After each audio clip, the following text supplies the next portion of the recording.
¿Qué tal amigos de CADE? Otra oportunidad de estar en contacto con ustedes como lo hacemos habitualmente. Hablamos de lo que es la reforma de la seguridad social, los diferentes aspectos, comentamos algunos también, hicimos algunos comentarios sobre los consejos de salarios que ahora a partir del 1 de julio va a tener esta nueva ronda sobre los sectores más vulnerables, pero uno de los factores que más preocupa al Poder Ejecutivo es la inflación. Y la inflación, todos vemos que de alguna forma tiene una tendencia alcista.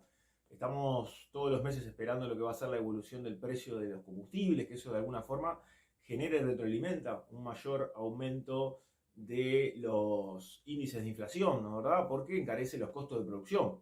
Realmente nadie esperaba de lo que está pasando en cuanto al aumento del barril del petróleo. Por diferentes circunstancias, en los últimos 2 años ha aumentado muchísimo y eso también ha generado que, a través de la ley de urgente consideración, que establece una mayor claridad y una mayor transparencia en lo que son los precios de paridad de importación, de alguna forma tengamos los índices de inflación que de alguna forma tiene una consecuencia en base a ese aumento de combustible, entre otros aspectos, pero ese aumento de combustible genera también de alguna forma mucha preocupación. Hoy estamos en el orden del 9,4%, es una inflación alta pensando que el rango meta está entre el 3 y el 7%, el 7% va a ser previsto como el techo, que va a ser bajado entre el 3 y el 6.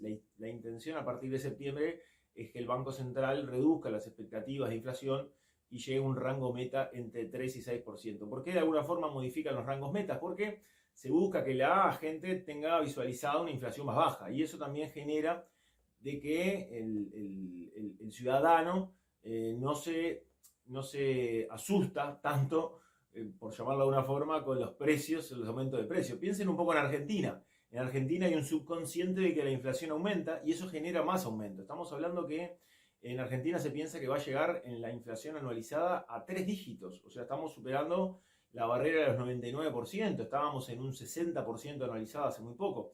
Eso genera también una mayor incertidumbre y a su vez también una mayor preocupación, porque la gente cuando ve que la inflación aumenta, de alguna forma se preocupa más y genera mayores dificultades a la hora de acceder a los bienes, ¿no? ¿Verdad?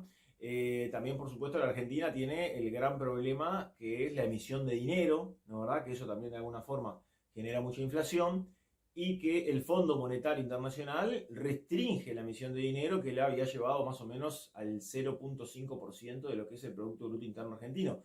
Entonces, al tener un control internacional como el Fondo Monetario a través del préstamo que había tomado Argentina años pasados, de eso de alguna forma hace un control mayor en cuanto a la emisión de dinero. Por otro lado, entonces, la Argentina va perdiendo el valor de la moneda. Los que han ido a Buenos Aires ven que cambian un billete de $100 y les dan 20.000 pesos argentinos.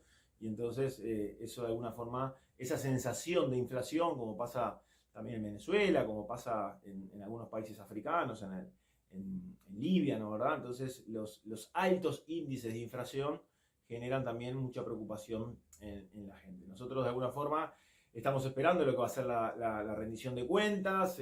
Bueno, el Poder Ejecutivo está tratando de distribuir los últimos recursos. La universidad de alguna forma pretende que tenga más dinero para de alguna forma generar nuevas carreras.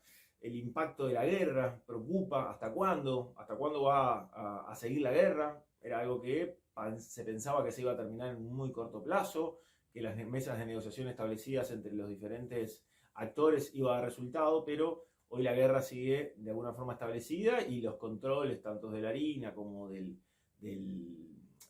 trigo y de los oleaginosos, ¿no? ¿Verdad? Y los granos está de alguna forma aumentando muchísimo en todos los precios. Pasa también aquí en nuestro país con la harina y con los productos panificados, ¿no? ¿Verdad?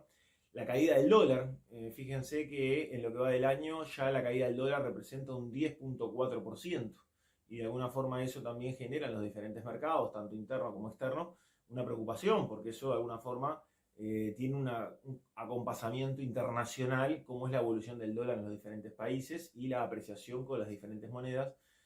Superamos el 10% de la caída del valor del dólar y eso también de alguna forma para algunos sectores preocupa, sobre todo para el sector exportador, que al recibir la misma cantidad de dólares la puede convertir en menos cantidad de pesos y de alguna forma los costos de producción son en pesos porque los realiza en nuestro país y entonces de alguna forma eso le quita mayor margen. Estamos hablando, como decíamos, que es más de un 10% lo que ha sido la caída en este último año 2022, lo que de alguna forma lo que habían planificado previo a la cosecha o a la exportación, pensemos en la carne o en cualquiera de los productos, arroz, entonces eso de alguna forma genera mucha preocupación también en el sector agropecuario industrial y sobre todo en el sector exportador. Nosotros nos reencontramos con más comentarios en nuestra próxima entrega.